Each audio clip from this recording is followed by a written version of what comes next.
அன்பானவர்களே, அனுதினமும் கிறிஸ்துவுடன் தியான வேலைக்கு உங்களை அன்புடன் அழைக்கிறோம்.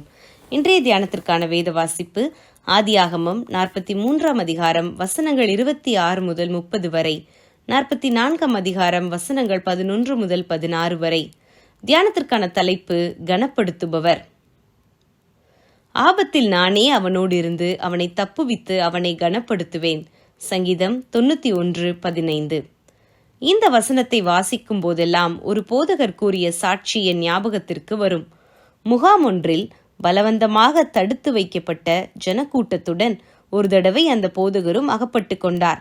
என்ன நடக்குமோ என்று யாவரும் பயந்து நடுங்கி தத்தமது தெய்வங்களை கண்ணீரோடு வேண்டிக் கொண்டார்கள்.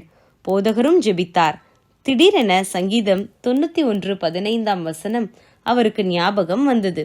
போதகருக்கு ஒரு புதிய பலன் உண்டானது போல் இருந்தது. உள்ளம் சமாதானத்தினால் நிறைந்தது.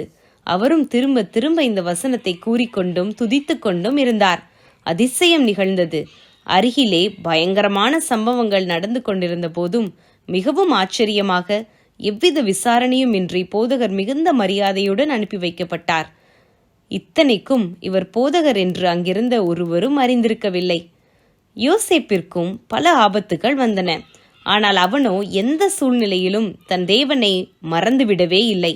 அவன் தேவன் பேரில் வாஞ்சியுள்ளவனாகவும் அவருக்கு உண்மையுள்ளவனுமாகவே இருந்தான்.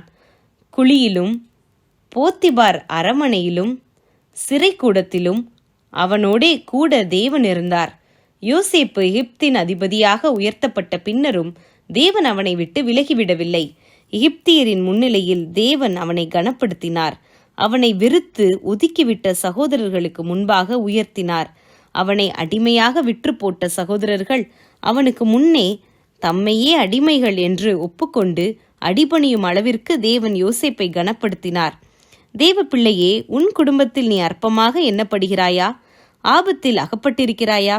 வருகிற புதிய ஆண்டிலும் இந்த சூழ்நிலைகள் தொடருமா என்று அங்கலாய்ப்புடன் இருக்கிறாயா?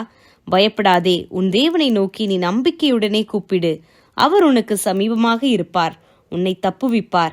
மாத்திரமல்ல, யார் முன்னிலையில் நீ கனவீனம் அடைந்தார் அவர்கள் முன்னிலையிலேயே கர்த்தர் உன்னை உயர்த்துவார். நீ எந்த நிலையிலும் தேவனை கனப்படுத்த ஜாக்கிரதையாய் மாத்திரம் இருந்து கொள். ஏனெனில் என்னை கனம் பண்ணுகிறவர்களை நான் கனம் பண்ணுவேன், என்னை அசட்டை பண்ணுகிறவர்கள் கனஈனப்படுவார்கள் என்று கர்த்தர் சொல்லுகிறார். 1 சாமுவேல் 2:30. நீ எந்த சூழ்நிலையிலும் தேவனாகிய கர்த்தரை மாத்திரம் கனம் பண்ணுவாயா? ஜெபம் செய்வோம். கர்த்தாவே, நீர் என் கேடகமும் என் மகிமையும் என் தலையை உயர்த்துகிறவருமாயிருக்கிறீர்.